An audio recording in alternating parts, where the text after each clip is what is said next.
Today, I'm looking at food facts that'll mess a bit with your brain. So, buckle in as I'm about to take you into the world of the bizarre and intriguing facts about some foods. Ready? Let's go.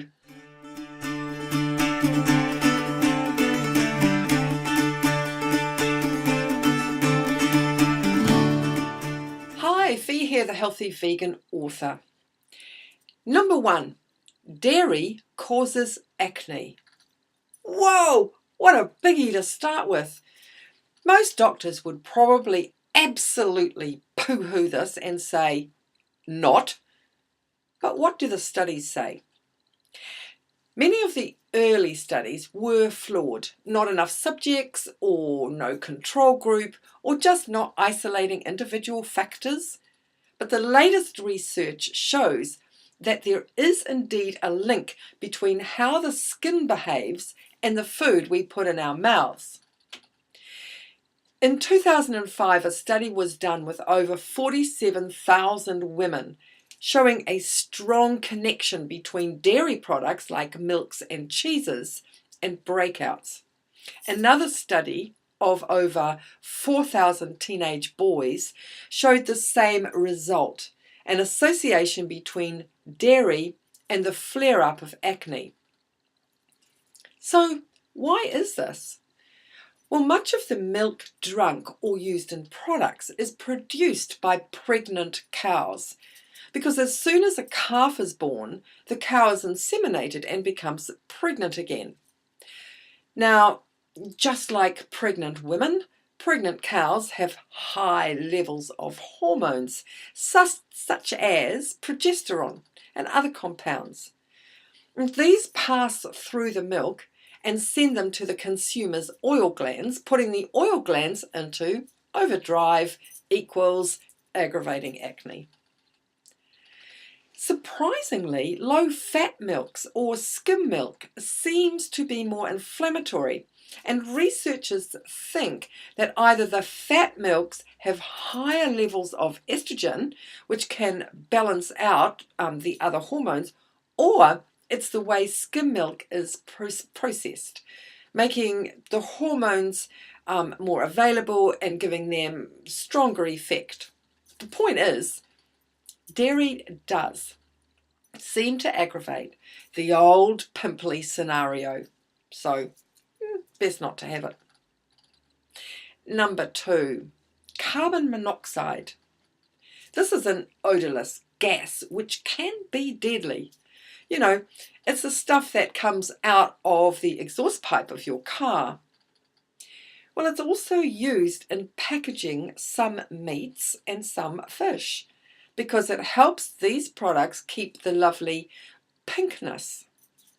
Okay, so what happens is once the ground beef, say we'll use ground beef as an example, once the ground beef is wrapped up in the old environmentally unfriendly plastic, had to throw that one in, the air is sucked out and the carbon monoxide is injected in. This blocks the process of oxidation, which turns the meat brown as it's getting a little older. Now, it is considered safe for humans, but then lots of other things have been deemed safe, and history has shown the complete opposite. It's not quite so common now because many consumers object it, saying that it has the potential to mask meat spoilage, which is very true, but it still does happen. Number 3, milt, M-I-L-T.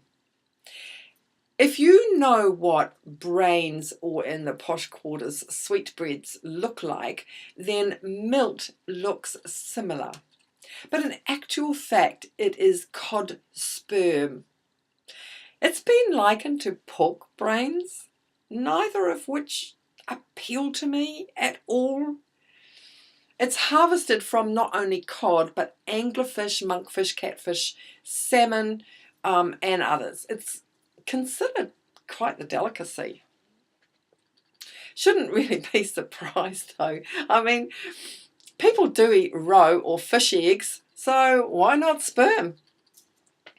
Sometimes the semen is retrieved from the genitals of dead fish, but other times it's harvested by hand, which the visuals in my mind of that, well, I actually really feel sorry for the fish.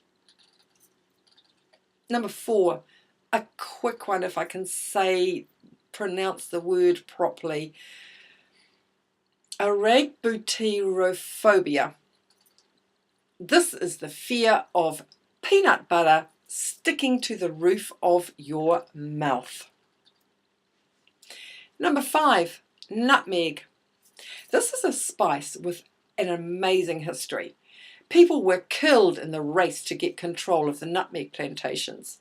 And for the past couple of centuries, it's been added to food in all sorts of different foods in small sprinkles to create that kind of like that little bit of punch. But it's now being used in a much more dark way. You see, nutmeg in large doses can be hallucinogenic, much like LSD, and the buzz can last for 1 or 2 days. However, there are some pretty nasty side effects if you are thinking of eating a huge amount or snorting or smoking this spice.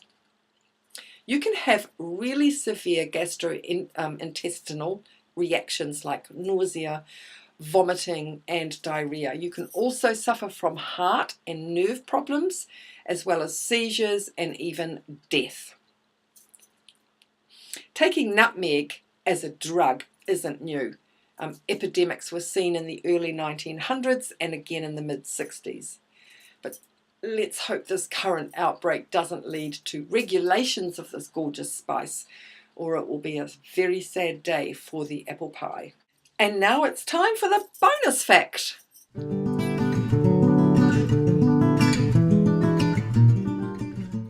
I talked about the peanut butter phobia, so let's look at a couple of others.